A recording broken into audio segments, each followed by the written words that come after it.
Where does this fear come from? It's a very natural and normal response for us to have a fear of something that could physically hurt us.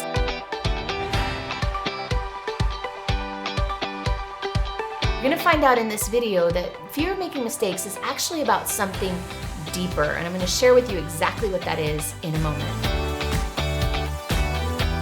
We all struggle with a fear of making mistakes, and what's really interesting about overcoming this fear is that there's plenty that we can do about it. And the first thing is to really understand the nature of the fear of making mistakes. Where does this fear come from? And so I found that generally most fears fall into two categories, either an emotional fear or a physical fear. So the fear of making mistakes most often is really an emotional fear. And what it boils down to when you start to pull away all the layers of socialization and learning from the time we were a child, generally it comes from a fear of rejection. A fear that if we make a mistake, somehow it will lead to rejection. For an example, if you're someone who has to get up on a stage and give a speech, and there's a huge fear of making a mistake in the speech, a big part of that is probably a fear of being rejected by the audience. Now, generally, emotional fears of being rejected are coming from our childhood. Actually, most fears that we face are deeply, deeply seated. They're unconscious. They're not something that we have a whole lot of control over. And if you've ever had a panic attack or ever felt your heart start to race without being able to control it, you know that the body has a physiological response to fear. Your sympathetic nervous system kicks in and gets you into fight, flight, or freeze mode, whether that fear is emotional or physical. And so a lot of times the fear of making mistakes is really tied to an emotional fear of losing something or not belonging anymore. In those old days, in those hundreds of thousands of years that we were evolving in tribes, it was very important for us to belong and to be accepted by the tribe. If you imagine if you did something wrong and you were rejected by the tribe, you could be banished from the tribe and you'd be left to your own devices, left on your own. And that was basically certain death, because human beings evolved with these social connections to support and take care of each other. So one lone human by him or herself in the forest was likely not going to survive very long at all. So now you can start to see how this emotional fear of not belonging, of being rejected, can come along with a very almost physical, visceral feel of not being able to survive. Now, this is all happening often totally subconsciously, deep, deep in our unconscious mind, but the fact is, it is happening.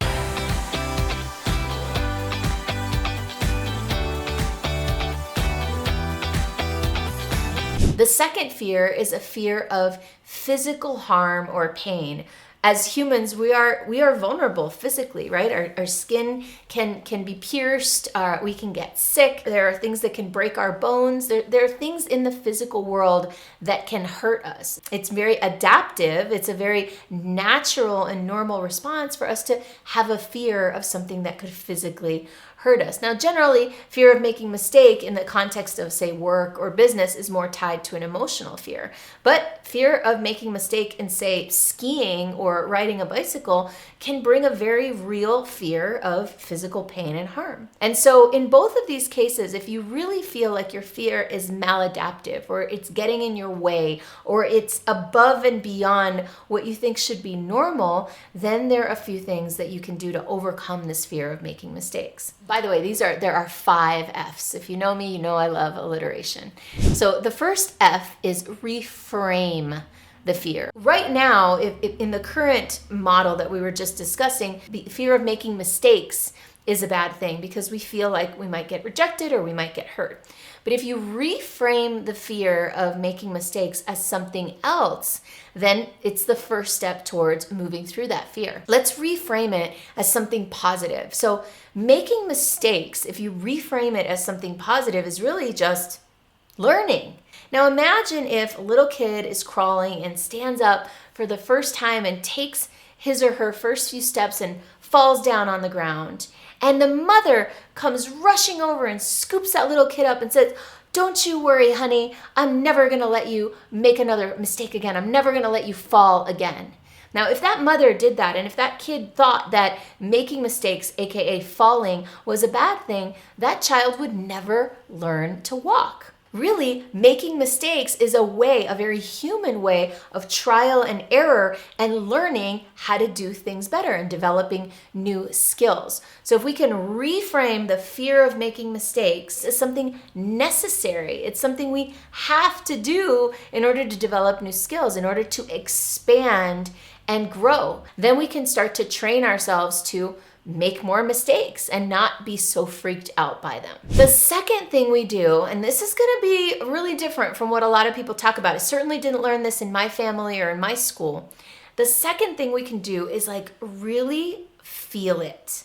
Feel the fear. Put your hands on your chest and close your eyes and breathe in to the fear and really cultivate the feeling of fear. Allow it. Accept it, acknowledge it, receive it. We spend so much of our time trying to avoid or distract ourselves from the things we're afraid of because we don't want to feel that emotion. That's really what we're avoiding, is the emotion that goes along with the mistake or with the fear. So just a little trick, feel the fear, feel into it, breathe into it, in through the nose, out through the nose, until you feel that it starts to dissipate. And then just tell yourself as you're doing it, "I am safe. I am safe. It's all good." Just keep telling yourself that you are safe, and your body will soon start to get the message that this fear that you're so afraid of isn't anything to be afraid of at all. The third thing that you can do is pay attention to where you're placing your focus. Now, a lot of times in life, there are these two kind of opposite things, the thing that we don't want and the thing that we do want. But pay attention, because very often we are focusing on the things we don't want. In other words, I work with a lot of clients who are building out their new business models and they're creating new possibilities for their life. And I'll ask them, "All right, what do you want to do with your life? What do you want? How do you want your life to be? What kind of business do you want to create? Let's just get excited and dream." And they'll immediately go into, "Well, I don't want to work 9 to 5. I don't want to have to work on weekends, or I don't want to travel for work." So I'll ask them to paint the picture of their ideal company, and boom, they go straight into what the things they don't want are. Now, it's really good to know the things you don't want. Absolutely fundamental, very important to know what you're saying no to. The thing is that once we've decided what we want to say no to, what we want to refocus our attention on is what we're saying yes to. So you'll find in your language a lot of times, if you're using the word no, or I don't want, or I can't, all these negatives, right? Consider reframing toward the positive. When it comes to a fear of making mistakes, if we're focusing on what we don't want, I don't want to mess this up, I can't make this mistake, I can't afford to lose, then we're going to be vibing. And if you want to watch my other videos about, how to attract everything you want in your life, I have a video that you can click on right there. Then we're vibing with the negative. We're vibing with the things that we are not wanting to create instead of with the things that we do want to create. So when you find yourself saying, "I can't make a mistake, I don't want to," instead say what you do want. "I want to shine. I want to excel. I want to hit this out of the park." Create something compelling for you emotionally that you can focus on so that you can create more of that. The fourth thing that I'm going to invite you and encourage you to do is to face your fears. Face the fear of making mistakes by practicing on purpose making mistakes. Now, if there's an area of your life like public speaking where you're deathly afraid of making mistakes, then don't choose that one to practice on. Choose something that's not high stakes. Choose a low stakes area of your life where you can practice making mistakes, and then practice making mistakes over here, and that's cross-contextual. You can bring that skill set back to this other area that's really freaking you out. And the final thing that you can do in order to overcome this fear of making mistakes is to see any failure, any mistake that you make as feedback and find the lesson. Immediately look at, if this were a gift, if there were a gift in this mistake, what would it be? And start training yourself to find the feedback in every situation where you normally would think it was a failure or a mistake or a problem. Those are my strategies for overcoming the fear of making mistakes.